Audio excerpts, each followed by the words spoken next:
আল্লাহ পাক রব্বুল আলামিন বলেছেন কুল্লু নাফসিন যায়িকাতুল মউত, हर जानदार को मौत का मजा चखना है। প্রত্যেকটা প্রাণী, চাহে মানুষ হোক, চাহে জানোয়ার হোক, চাহে জিন হোক, চাহে ইনসান হোক, চাহে কুকুর হোক, চাহে মেকুর হোক, চাহে গাহরি হোক, চাহে ঘোড়া হোক, চাহে উট হোক, যত ধরনের প্রাণী আছে সমস্ত প্রাণী একদিন মৌতের স্বাদ উপভোগ করবে। মানুষও মৌতের স্বাদ উপভোগ করবে।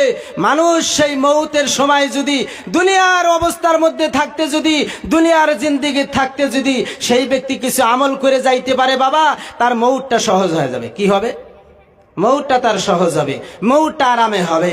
আল্লাহ পাক রব্বুল আলামিন বলছেন কুল্লু নাফসিন যায়িকাতুল মউত সুম্মা ইলাইনা তুরজাউন। মৌতের মজা তোমাদের চাকতে হবে, সুম্মা ইলাইনা তুরজাউন, তারপরে তোমাদেরকে প্রত্যেকজন ব্যক্তির আমার কাছে উপস্থিত হইতে হবে। ওয়াইন্নামা তুওয়াফাউনা উজুরাকুম ইয়াউমাল কিয়ামা, প্রত্যেকজন ব্যক্তিকে আমি কিয়ামতের দিন পরিপূর্ণ বদলা দিয়ে দিব, পরিপূর্ণ বদলা দিয়ে দিব। আল্লাহ পাক রব্বুল আলামিন কোরআনের মধ্যে বলছেন فأما من ثقلت موازينه فهو في عيشة راضية وأما من خفت موازينه فأمه هاوية وما أدراك ما هي نار حامية। আল্লাহ পাক রব্বুল আলামিন বলছেন فأما من ثقلت موازينه فهو في عيشة راضية। প্রত্যেকজন ব্যক্তির নেকি, প্রত্যেকজন ব্যক্তির গুনাহ আল্লাহ পাক রব্বুল আলামিনের কুদরতি তারাজুর মধ্যে, দাড়িপাল্লার মধ্যে ওজন করা হবে। ওজন করার পরে যদি আমার আপনার আমল যদি ভারী হয়ে যায়, আমার আপনার আমল যদি ভারী হয়ে যায়, তাহলে কিন্তু আমাদের জীবন ধন্য হয়ে যাবে। আল্লাহ পাক বলছেন ভারী হইলে তোমার জায়গা কোথায় হবে? ফাহুয়া ফি ঈশাতির রাজিয়া, ফাহুয়া ফি ঈশাতির রাজিয়া, ফাহুয়া ফি ঈশাতির রাজিয়া। তোমাকে একটা এমন জিন্দেগি দেওয়া হবে যেই জিন্দেগির মধ্যে তোমার আরাম হবে, যেই জিন্দেগির মধ্যে তোমার কষ্ট হবে না, যেই জিন্দেগির মধ্যে তোমার কোনো শাস্তি দেওয়া হবে না, যেই জিন্দেগির মধ্যে তোমার কাছে আযাবের ফেরেশতা নিকটবর্তী হবে না। কবরের জিন্দেগিতে তোমার ফেরেশতা, আযাবের ফেরেশতা তোমার নিকটবর্তী হবে না, তুমি আরামে ঘুম পাড়তে থাকবে। ভাইজানেরা, সেই কথাগুলির দিকে আমরা ধ্যান দেই। আল্লাহ পাক রব্বুল আলামিন আরো বলেছেন, কি বলেছেন? যে ওয়াইন্নামা তুওয়াফাউনা উজুরাকুম ইয়াউমাল কিয়ামা ফামান যুহজিহা আনিন নার ওয়া উদখিলাল জান্নাতা ফাকাদ ফাজ। যেই ব্যক্তি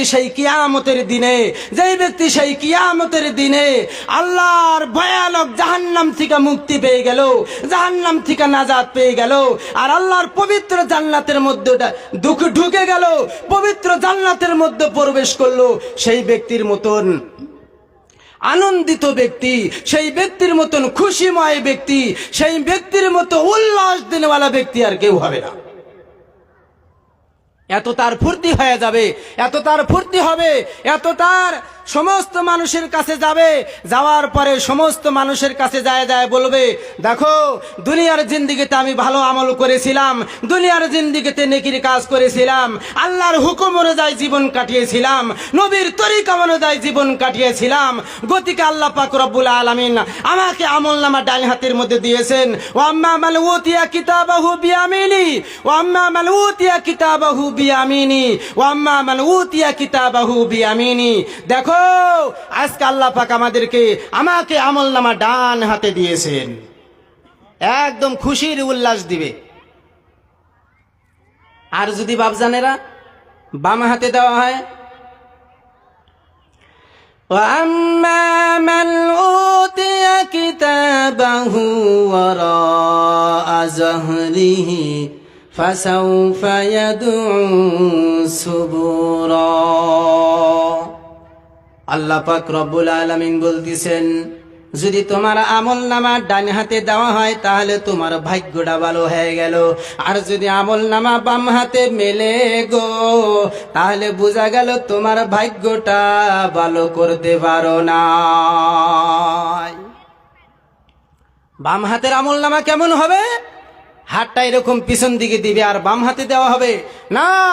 আল্লাহ পাক রব্বুল আলামিন বলবেন, ও ফেরেশতা, এই গুনাহগার ব্যক্তিকে তলোয়ার দিয়ে এই গুনাহগার ব্যক্তির বুকটা কলিজাটা মাঝখানে থেকে চিরে দাও, চিরে দু টুকরো করে দাও, তার হাতটা ওই দিক থেকে ঢুকিয়া পিছন থেকে টান দিয়ে বাহির করো।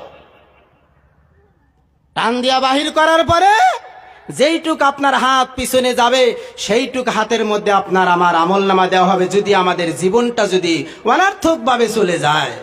হাইরে বাপজানেরা, সেই মউতকে আমাদের ভয় করতে হবে, সেই মউতের কথা স্মরণ করতে হবে। বড় বড় সাহাবায়ে ইকরাম মউতকে এরকম ভয় করেছেন, বড় বড় বাদশা রাজারা ছিলেন, তেনারাও মউতকে এরকম ভাবে ভয় করেছেন, মউতকে এরকম ভাবে ভয় করেছেন, স্মরণ করেছেন। যারা ভাত খাইতে, উঠতে, বসতে, শুইতে, নামাজ পড়তে, সর্বহালতে তেনারা মউতকে স্মরণ করেছেন, গতিকে তাদের দ্বারায় গুনাহ হয়নি। বলে এই পৃথিবীতে আল্লাহ পাক রব্বুল আলামিন এই পৃথিবীতে লক্ষ লক্ষ কোটি কোটি মানুষ আল্লাহ পাক রব্বুল আলামিন পৃথিবীর জমিনের মধ্যে পাঠিয়েছেন। কোন মানুষ এখন দুনিয়ার মধ্যে বেঁচে নাই। আগে যেগুলা ছিল সবাই চলে গেছে, সবাই চলে গেছে, ওনারা এখন এই পৃথিবীর মধ্যে নাই। বলে এই জায়গার মধ্যে এক সময় এমন মানুষ ছিল, ওনারা এখন নাই, ওনারা এখন কবরের জগতে শুয়ে আছে, ওনারা এখন দুনিয়ার মধ্যে জিন্দা নাই। বড় বড় রাজা বাদশা ছিল, তিনাদেরকেও আল্লাহ পাক রব্বুল আলামিন ছেড়ে দেন নাই। বড় বড় উজির ছিল, নাজির ছিল, বুদ্ধিজীবী ছিল, তিনাদেরকেও আল্লাহ পাক রব্বুল আলামিন ছেড়ে দেন নাই। এই পৃথিবীর মধ্যে আল্লাহ পাক রব্বুল আলামিন এই গোটা পৃথিবী যে সৃষ্টি করেছেন, এই গোটা পৃথিবীকে শাসন করনেওয়ালা মাত্র চারজন ব্যক্তি ছিলেন। বলে চারজন ব্যক্তির মধ্যে দুইজন ব্যক্তি ছিল বেঈমান আর দুইজন ব্যক্তি ছিল ঈমানদার। দুইজন ব্যক্তি ছিল বেঈমান, তার মধ্যে থেকে একজন নাম হইল তার নমরুদ, আর একজনের নাম হইল বুখতে নসর। একজনের নাম কি? নমরুদ। নমরুদ বাদশার কথা আপনারা শুনেন নাই? ইব্রাহিম আলাইহিস সালাতু ওয়াস সালামের জামানার মানুষ। ইব্রাহিম আলাইহিস সালাতু ওয়াস সালামকে বহুত কষ্ট দিছে, বহুত ছাতাইছে। কোরআনের মধ্যে ঘটনা আছে, ইব্রাহিম আলাইহিস সালাতু ওয়াস সালাম এক সময় যাইতে আছেন রাস্তা দিয়া, তখন নমরুদ ডাক দিলে, তুমি এখানে আসো। গেলেন, বলে তুমি কি আমাকে খোদা মানো না? বলে না, আমি আপনাকে খোদা মানি না। বলে কাকে খোদা মানো? বলে যিনি মারতেও পারেন, বাঁচাইতেও পারেন, তিনাকে আমি খোদা মানি, তোমাকে মানি না। বলে আমিও তো মারতে পারি, আমিও তো বাঁচাইতে পারি। দুইজন ব্যক্তি রাস্তা দিয়া চলাচল করা অবস্থায় তাদেরকে ডাক দিয়া নিকটে আনলো। নিকটে আনার পরে যেই ব্যক্তির দোষ ছিল সেই ব্যক্তিকে ছেড়ে দিল, যেই ব্যক্তির কোনো দোষ ছিল না সেই ব্যক্তিকে একটা ছুরি দিয়া জবাই করে ফেললো। নমরুদে করলো। তখন বলল, ও ইব্রাহিম, দেখো তোমার যে আল্লাহ, তোমার যে প্রতিপালক, উনি মারতেও পারেন আবার উনি বাঁচাইতেও পারেন। বলে আমিও তো সেই প্রতিপালকের মতন তোমার একটা প্রতিপালক হয়ে গেলাম। আমি ইচ্ছা করলাম তাকে মেরে ফেললাম, আমি আবার ইচ্ছা করলাম তাকে জিন্দা ছেড়ে দিলাম। ডেইলি সূর্যটা আবার ডুবায়। বলে আজকে তুমি পশ্চিম পাশের দিকে উদাও করে পূর্ব পাশে নিয়ে ডুবাও। তখন কোরআনের ভাষায় আল্লাহ পাক রব্বুল আলামিন বলেছেন, ফাবুহিতাল্লাযী কাফার। ফাবুহিতাল্লাযী কাফার মানে কি? বেচারা হাক্কা বাক্কা লাগছে, মানে মুখে দুই ঠুট কি জট লাগা গেছে, আর কোনো কথা তার ঠুটের ভাষা দিয়া বাহির হয় না, আর কোনো কথা তার বাহির হয় না। কারণ সেটা তো পারবেও না। পারবে কি? আল্লাহ পাক ছাড়া কেউ পারবে না। বলে সেই সূর্যের মধ্যে ক্ষমতা কার? আল্লাহ পাক রব্বুল আলামিনের ক্ষমতা। চন্দ্রের মধ্যে আল্লাহর ক্ষমতা, জমিনের মধ্যে আল্লাহর ক্ষমতা, আসমানের মধ্যে আল্লাহর ক্ষমতা, হাওয়ার মধ্যে আল্লাহর ক্ষমতা, দরিয়ার মধ্যে আল্লাহর ক্ষমতা, গাছ বিরুক্ষ তরুলতার মধ্যে আল্লাহ পাক রব্বুল আলামিনের ক্ষমতা। সমস্ত ব্যক্তিকে লালিত পালিত করার জন্য আল্লাহর ক্ষমতায় কাজ করতেছে, পৃথিবীর কোন রাজা বাদশার ক্ষমতায় কাজ করে না। আমার ভাই জানে না, গতিকে আমি বলতেছিলাম সেই চারজন ব্যক্তি দুনিয়ার জমিনের মধ্যে শাসক ছিল। দুইজন ছিল, একজন ছিল নমরুদ, নমরুদ বাদশা বেঈমান কাফের, আর একজন ছিল বুকতে নসর বেঈমান কাফের। কিন্তু দুইজন ব্যক্তি মুসলমান ছিলেন, একজন ছিলেন হযরতে সুলাইমান আলাইহিস সালাতু ওয়াস সালাম, আর একজন ছিলেন জুলকারনাইন। আর একজনের নাম কি? জুলকারনাইন একজনই এত বড় মানুষ 1700 বছর তিনাকে হায়াত দেওয়া হয়েছিল। 1700 বছর হায়াতের মধ্যে পৃথিবীতে কোনাসে 2 বার ভ্রমণ করেছেন। পৃথিবীর সূর্য ডোবার থেকে নিয়ে সূর্য ওঠা পর্যন্ত, দক্ষিণ থেকে নিয়ে একদম উত্তর পর্যন্ত পুরো পৃথিবীটা 2 বার গমন করেছেন। কয়বার গমন করেছেন? 2 বার গমন করেছেন। তাহলে কত বড় বাদশা ছিলেন? বলে তিনাকে আল্লাহ পাক রব্বুল আলামিন মুআজিজা স্বরূপ একটা ঘোড়া দিয়েছিলেন। সেই ঘোড়াটা কমসে কম এত বড় লম্বা করে পা ফালাইতো, 10,000 কিলোমিটার এক পায়ে দৌড়াইতো। কত কিলোমিটার? 10,000 কিলোমিটার একবার পা তুলে খালি ফালাইতো, 10,000 কিলোমিটার গতিকেই তো পুরা পৃথিবী 2 বার ভ্রমণ করেছেন, হয় না? আর নাই বর্তমানে যে ঘোড়া আর বর্তমানের যে গাড়ি, এই গাড়ি দিয়ে পৃথিবীটা 2 বার ভ্রমণ করা যাব না, হয় না? নাই বলে এত বড় শক্তিশালী বাদশা ছিলেন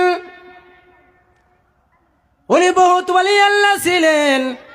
কোন ব্যক্তিরা বলছেন যে জুলকারনাইন নবী ছিল, আর কোন ব্যক্তি মুফাসসিরিন ইকরামরা বলছেন যে উনি নবী ছিলেন না। কিন্তু উনি একজন ওলি আল্লাহ মানুষ ছিলেন, উনি একজন খুব ভালো মানুষ ছিলেন। ওই ব্যক্তি এত বড় ক্ষমতা আল্লাহ পাক রব্বুল আলামিন দিয়েছিলেন, পৃথিবীর কোনাসে ঘুরে বেড়াইতেন। বলে পৃথিবীর উত্তর দিকে চলে গেলেন, বলে পূর্ব পাশে চলে গেলেন, যেই দিক থেকে সূর্যটা উদয় হয় ওই দিকের মধ্যে চলে গেলেন। যায় দেখে ওখানে একটা কওম বসবাস করে, ওখানে একদল মানুষ বসবাস করে। তাদের শরীরের মধ্যে কোনো লেবাস নাই, কাপড় নাই, কিছু নাই, পোশাক নাই, জানোয়ারের মতন ল্যাংটা ভাবে তারা চলাফেরা করে। তাদেরকে বুঝ দেওয়ার পরে দিনের দাওয়াত দিলেন। দিনের দাওয়াত দেওয়ার পরে তাদেরকে কাপড়ের পোশাক পেন্দানি শিখাইলেন। শিখানোর পরে দিনের আলো বাতাস তাদেরকে দিল। ওখান থেকে দিয়া যখন উত্তর পাশে চলে গেলেন, উত্তর পাশে চলে যাওয়ার পরে দেখলেন বলে ওখানে একদল মানুষ, তাদের ভাষা বোঝা যায় না। তাদের ভাষা কি করা যায় না? বোঝা যায় না। তাদের একজন মানুষ নিয়ে আসলেন, তিনার কাছে রাইকা তিনার ভাষা তাকে শিখাইলেন। গতিকে তিনি তাদেরকে যে নসিহত করেছেন, সেই নসিহতটা এই ব্যক্তিকে আগে বুঝাইয়া দিছেন। এই ব্যক্তি ফেরা ইনার ভাষা শিখতো, ভাষা শিখা ইনার ভাষাটা ফেরা ট্রান্সলেশন কইরা তাদের ভাষা দিয়ে বুঝাইয়া দিত। বুঝাই দেওয়ার পরে উনি বললেন, এক আল্লাহ পাক রব্বুল আলামিনের ইবাদত বন্দেগী করো, এক আল্লাহর ইবাদত বন্দেগী করতে হবে, কলেমা গ্রহণ করতে হবে। তখন ওরা বলল, আমরা একটা শর্তে তোমার কথা মানতে বাধ্য। বলে একটা শর্ত কি? বলে এই জায়গার মধ্যে যে আমরা বসবাস করি গো, এই বসবাস করা জায়গার মধ্যে এক সময় একটা জাত আইসে, সেই জাত হলো কি ইয়াজুজ মাজুজ। ইয়াজুজ মাজুজ নাম শুনছেন? কোরআনের মধ্যে আছে, সূরা কাহাফের মধ্যেও আছে, অন্য সূরার মধ্যেও আছে, বোধহয় 16 পারার মধ্যেও আছে। ইয়াজুজ ওয়া মাজুজ মিন কুল্লি হাদাবিন ইয়ানসিলুন। ইয়াজুজ মাজুজ আমাদের বস্তির মধ্যে আসে, আমাদের বস্তির মধ্যে আসিয়া এই ইয়াজুজ মাজুজ এত ক্ষতি করে, আমাদের জানোয়ারগুলি খায়া যায়, আমাদের গরু বসগুলি খায়া যায়, আমাদের ছাগল বেড়া বকরি কিচ্ছু রাখে না, সমস্ত কিছু খায় তারা শেষ করে যায়, আমাদের বহুত ক্ষতি হয়। আপনি যদি এখানে একটা ওয়াল দিয়ে দিতে পারেন, সেই ওয়াল দেওয়ার স্বার্থে আপনার কাছে আমরা দিন গ্রহণ করব। তখন জুলকারনাইন বাদশা বললেন, হ্যাঁ আমি এখানে একটা দেওয়াল দিয়ে দিব। সেই দেওয়ালের কারণে ইয়াজুজ মাজুজ তোমাদের বস্তির মধ্যে প্রবেশ করতে পারবে না। বলে হ্যাঁ। বলে জুলকারনাইন বললেন কি?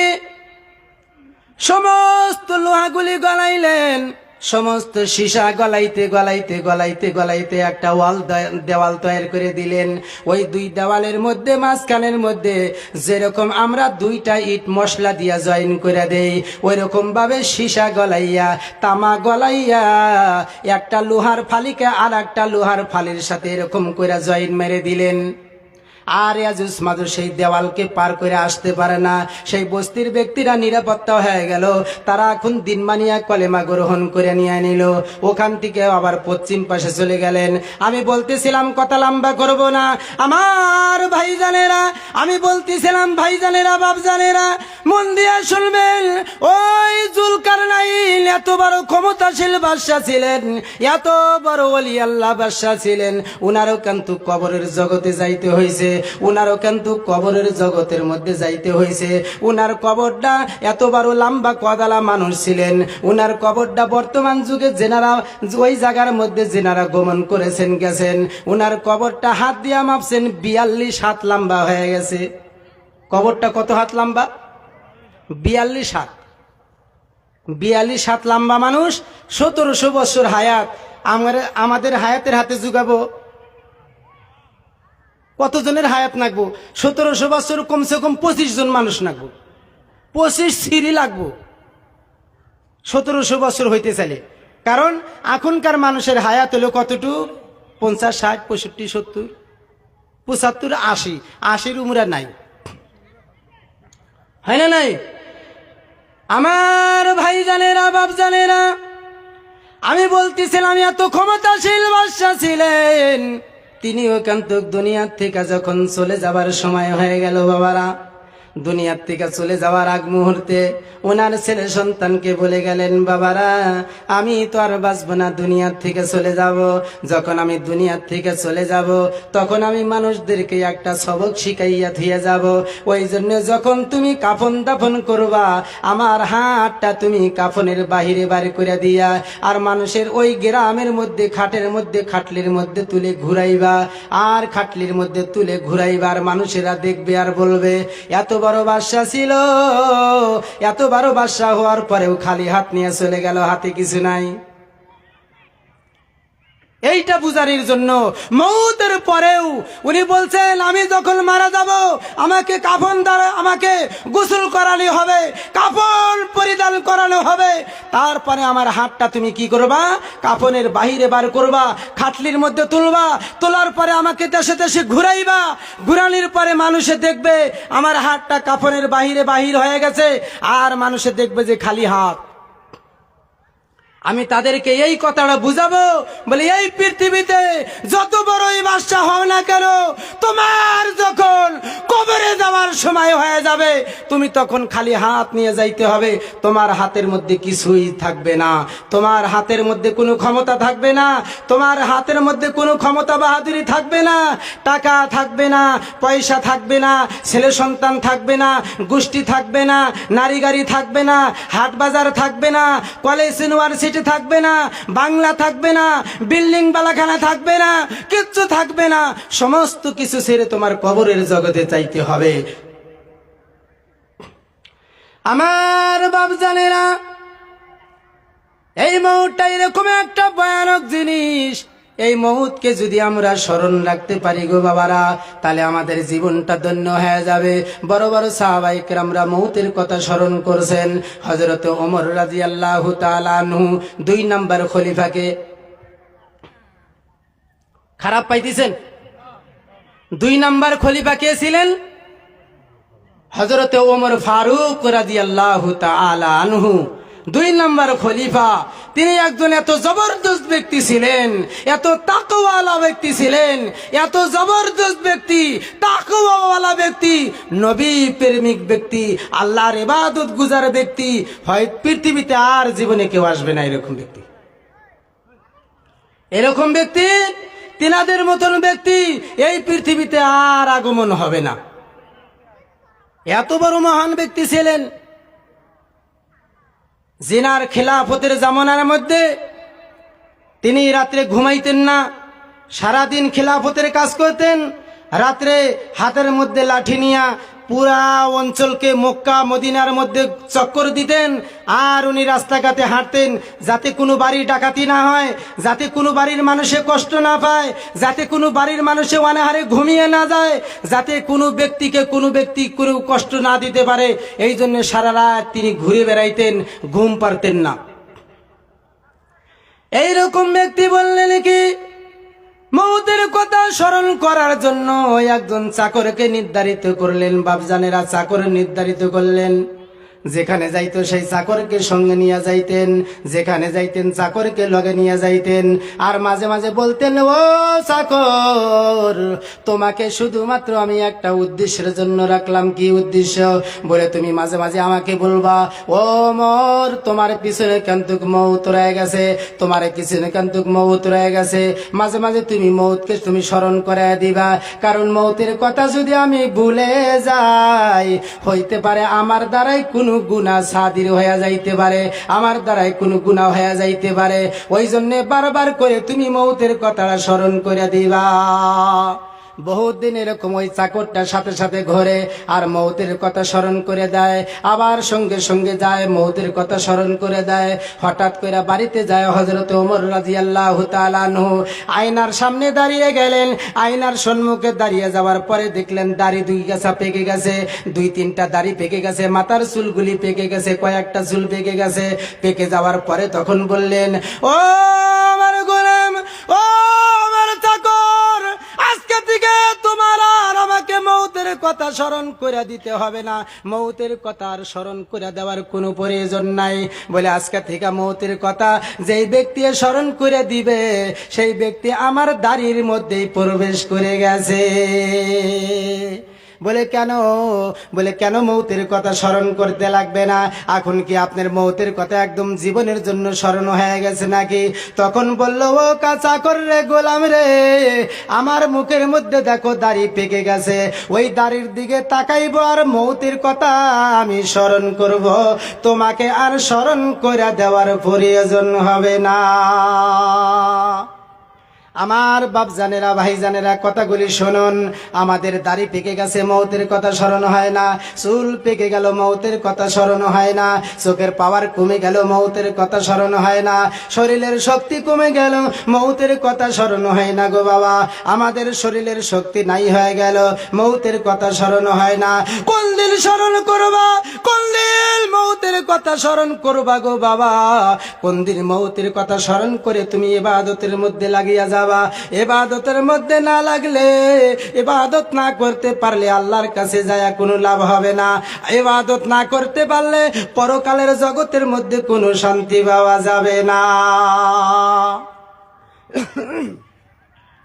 আমার ভাইজানেরা, বাপজানেরা, সেই মৌতের কথা তেনারা এত বড় মানুষ, আল্লাহর রাসূল সাল্লাল্লাহু আলাইহি ওয়াসাল্লাম ঘোষণা করে দিয়েছেন, 10 আশারায়ে মুবাশশারা, 10 জন সাহাবা জান্নাতীর সুসংবাদ দিয়েছেন। এবং কি বহুত কিতাবের মধ্যে পাওয়া যায় সমস্ত সাহাবায়ে কেরাম জান্নাতি, সমস্ত সাহাবায়ে কেরাম আল্লাহর জান্নাতের মধ্যে প্রবেশ করবে, সমস্ত সাহাবা আল্লাহর জান্নাতের নিয়ামতের মধ্যে থাকবে। কিন্তু আল্লাহর নবী সাল্লাল্লাহু আলাইহি ওয়াসাল্লাম জানিয়ে দিয়েছেন, আবু বকর জান্নাতি, ওমর জান্নাতি, আলী ওসমান জান্নাতি, আব্দুর রহমান বিন আউফ জান্নাতি, বিলাল জান্নাতি, যায়েদ বিন সাবিত জান্নাতি, যায়েদ বিন হারিসা জান্নাতি, আর ওবাইদুল্লাহ ইবনুল জাররাহ জান্নাতি। এই রকম জান্নাতি বিলা ঘোষণা দিয়ে দিয়েছেন। জান্নাতি বিলা ঘোষণা দেওয়ার পর, জান্নাতের সার্টিফিকেট দেওয়ার পর, ওই ব্যক্তি চাকরকে নির্ধারিত করে মৌতের কথা স্মরণ করে। মৌতকে কত ভয় করতেছেন চিন্তা করে দেখেন বাপজানেরা। চাকর নির্ধারিত করলেন মৌতের কথা স্মরণ করার জন্য। এবং কি আল্লাহ রাসূল বলছেন, তুমি ওমর জান্নাতি। আমাদের হাতে কোনো সার্টিফিকেট নাই, জান্নাতের সার্টিফিকেট নাই, আমাদের এরকম কোনো আমলও নাই, আমরা আমলও করতে পারি না, 5 ওয়াক্ত নামাজ বা জামাতে পড়তে পারি না, কোরআন তেলাওয়াত তো আমরা জানি না, কলেমাটা শুদ্ধ করে বলতে করলে আমরা বলতে পারি না, তারপরে কোরআন তেলাওয়াত তো জানি না, তারপরে জিকির আজকারও করতে পারি না, কিছুই জানি না। তারপরেও কেন আমাদের মৌতের কথা স্মরণ হয় না? তারপরেও কেন আমরা মৌতের কথা স্মরণ করি না? বাবারা, ওই কবরে কি যাইতে হবে না? ওই কবরে কি আমাদের শুইতে হবে না গো বাবারা? আল্লাহ রাসূল সাল্লাল্লাহু আলাইহি সাল্লাম বলেছেন, বলে আপনার আমার জীবনের শেষ, আপনার আমার যেই দিন জীবনটা শেষ হয়ে যাবে, আখিরাতের সমস্ত মঞ্জিলের মধ্যে থেকে, আখিরাতের যতগুলি গেট আছে, যেরকম মনে করেন একটা বাড়িতে ঢুকতে যেরকম নাকি 7টা গেট, এক নাম্বার গেট দিয়ে আপনার সর্বপ্রথম প্রবেশ করতে হবে, তারপরে 2 নম্বরে যাইতে হবে, তারপরে 3 নম্বরে যাইতে হবে।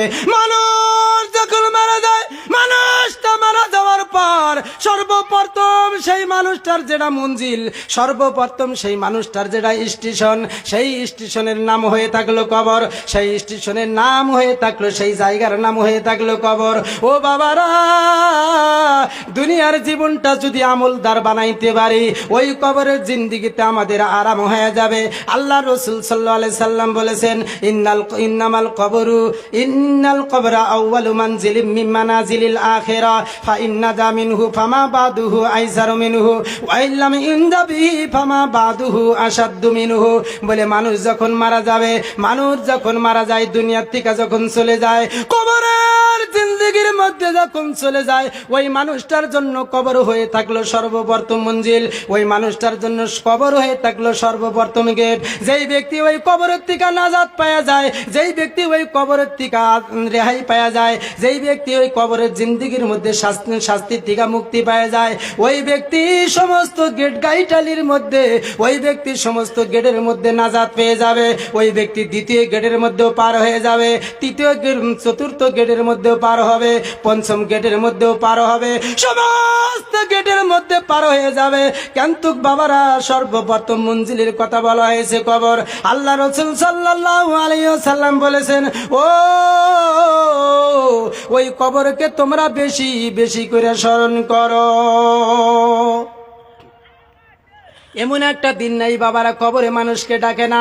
আল্লাহ রাসূল সাল্লাল্লাহু আলাইহি সাল্লাম বলেছেন, রোজানা ডেইলি কবরে মানুষকে ডাকে, আর কবরে মানুষকে ডাকে ডাকিয়া গ্রামে ঘুরে আর ডাকে আর বলে, আনা বাইতুল ওয়াহদাতি, আনা বাইতুল গুরফাতি, আনা বাইতুদ দুদাতি, আনা বাইতুজ জলালি। বলে আমি হয়েছি অন্ধকার ঘর, আমি হয়েছি কিরামাকরের ঘর, আমি হয়েছি অন্ধকার ঘর, আমি হয়েছি কিরামাকরের ঘর, আমি হয়েছি একা একির ঘর। ওই ঘরের মধ্যে তোমার কোনো সঙ্গী হবে না, ওই ঘরের মধ্যে তোমার কোনো আলো বাতাস হবে না, ওই ঘরের মধ্যে ওই ঘরের মধ্যে তোমার কোনো বন্ধু কাজ হবে না। ওই ঘরটা হলো কিরামাকরের ঘর, ওই ঘরটা হলো শাস্তির ঘর। এমন ঘরে প্রবেশ করতে, এমন ঘরে যাইবার আগে গো বাবারা, এমন ঘরের মধ্যে প্রবেশ করার আগে তোমার কিছু সামান জোগাড় করতে হবে। কি জোগাড় করতে হবে? সামান জোগাড় করতে হবে। এরকম ঘরে প্রবেশ করতে হইলে কিছু সামান জোগাড় করতে হবে। সেই সামান হইল গে, সেই সামান হইল আমলে সালেহ, নেক আমল করতে হবে।